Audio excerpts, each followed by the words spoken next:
وضوح الرؤية والغاية، طموحك برمال نهاية، وحزب النور رفع راية وضوح طموح.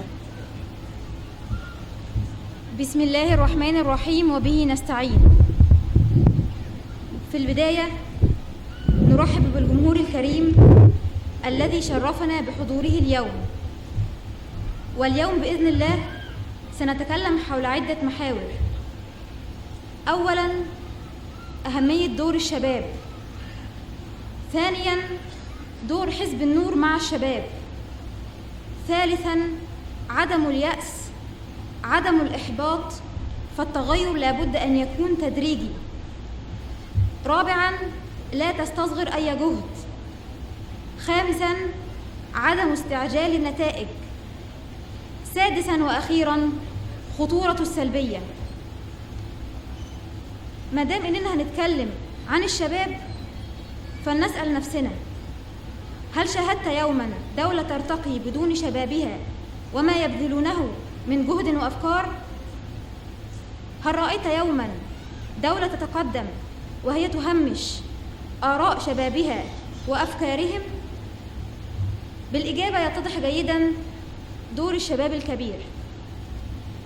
ويكفي النظر لدولة متقدمة مثل ألمانيا لندرك أن الشباب قد يكون أغلى عنصر لا تدرك قيمته، فهم يصرحون بحاجتهم إلى حوالي 500,000 مهاجر لعدة سنوات حتى يصححوا الخلل السكاني. فهناك نقص حاد في فئة الشباب وصغار السن، والاهتمام بالشباب ورعايتهم عملية رابحة 100%. فعلى قدر ما تبذل البلاد مع شبابها على قدر ما تحصد من ثمراتهم وإنجازاتهم. والشباب هم حلقة وصل بين جيلين: جيل سابق وهو الجيل الكبير الذي يرى فيه سنده، وجيل لاحق وهو الجيل الصغير الذي يرى فيه قدوته وأمله. وبرعايتهم وبالاهتمام بهم لن يؤثر عليهم فقط بل على جيلين إضافيين. ومن ثم كان دور حزب النور مع الشباب أنه لم يكتفي فقط بوضع البرامج التأهيلية والخطط المتنوعة لرعاية ودعم الشباب، بل وتصديرهم أيضاً. فهو تخطى مرحلة الشعارات والهتافات ووضع لائحة لا تماثلها أي لائحة أخرى في مصر، وهي أنه لا بد من وجود نسبة وتمثيل للشباب في جميع المراكز العليا للحزب، حوالي 20%. يجب ألا نستسلم نحن الشباب والفتيات للإحباط واليأس. لا نستسلم للإحباط واليأس، وما يكونش لسان حالنا مفيش فايدة، فلا شيء يتغير مرة واحدة. فمثلا من يركب الدراجة لأول مرة بالطبع سيتعثر ويقع، ثم بمزيد من المحاولة والإصرار ومزيد من الجهد سيتحسن تدريجيا إلى أن يصل إلى مرحلة الاحتراف. واستعن بالله ولا تعجز، كما يقول النبي صلى الله عليه وسلم. والثورة هي عملية هدم وبناء، هدم به آلام وإنهاك، وبناء يحتاج إلى وقت ليصير متينا ويعوض كل ما بذل. وهذا بإذن الله سيكون بسواعد الشباب وإخلاصهم. وطريق الإصلاح ليس قفزات سريعة نحو المجهول، ليس قفزات سريعة نحو المجهول، بل لا بد له من رؤية واضحة وتغير تدريجي ومراعاة لأولويات وتحديات الوقت. وزي ما بيقول المثل الإنجليزي slow but sure. لا تستصغر أي جهد.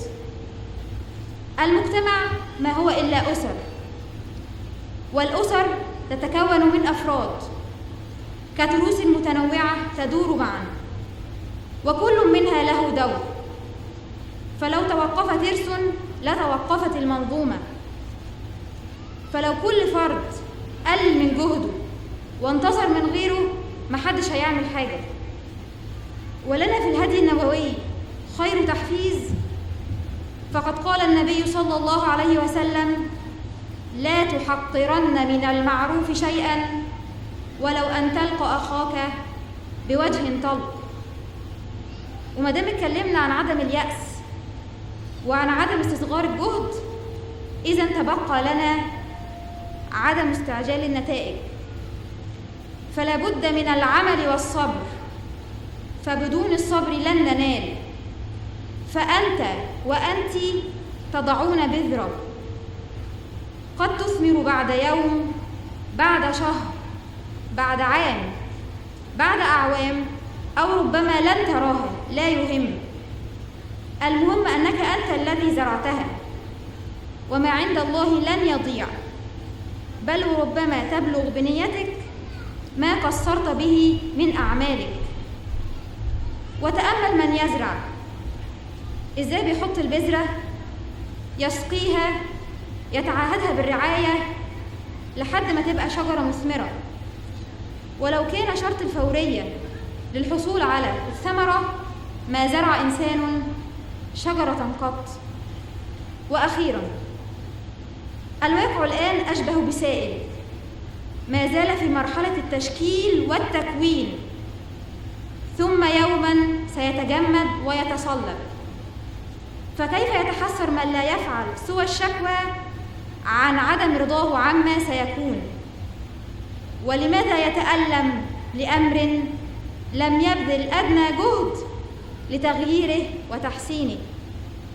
فلنفكر بإيجابية دوما، ولنتذكر قول النبي صلى الله عليه وسلم: إن قامت الساعة وفي يد أحدكم فسيلة فإن استطاع ألا تقوم حتى يغرسها فليغرسها.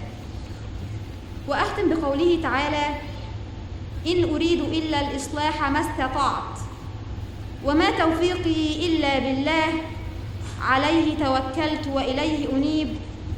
والسلام عليكم ورحمة الله وبركاته. عشان بلدي لحزب النور، فانا صوتي عشان بلدي لحزب النور.